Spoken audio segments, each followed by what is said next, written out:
I think it's always nice when you come to camp and you see the kids that especially that you just drafted in that draft year, and they come in and play the way they did. I think everybody that watched, anybody that was, partook in the camp would say the 99 group was really outstanding. Like from top to bottom, it was competitive from rookie camp, and the kids that moved on to main camp really showed well, and it makes you really look towards the next year, and without even taking part in the draft next year, penciling in some players that you can see moving forward with the attack.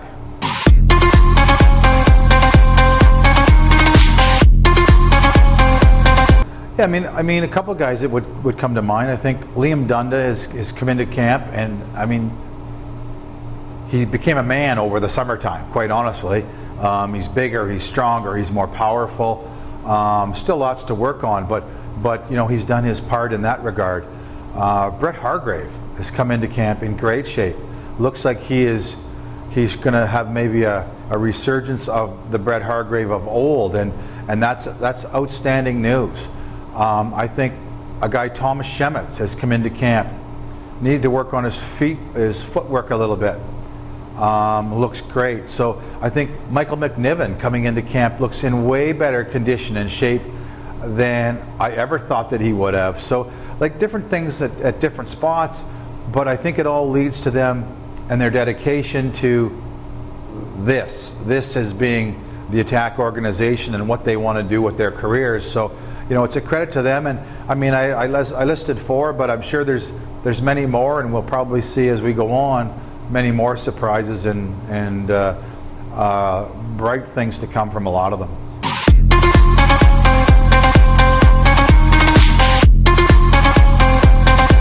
Well, I think what competitive camps do.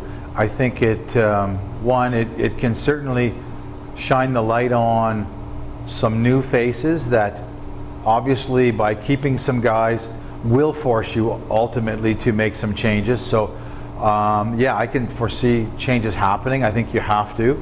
That's junior hockey, and all I would say the last number of years, when I'll go back with Ian McClellan and then Brian Denny, we always talked about trying to have depth and having depth at all the spots, and that would be to, one, have decisions to make and have guys to come in and push guys out of position, and I make no really no light of it, because every year at camp I tell kids that for me it doesn't matter whether you're a walk-on or you're the second round or you're the 12th round.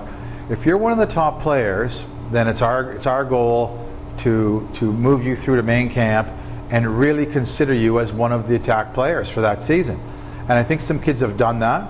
And like I said, I say it every year, I mean it every year, and there's always somebody that, this year I could look at Greg Smith as being a walk-on, getting signed, and he's probably going to develop into a pretty good player.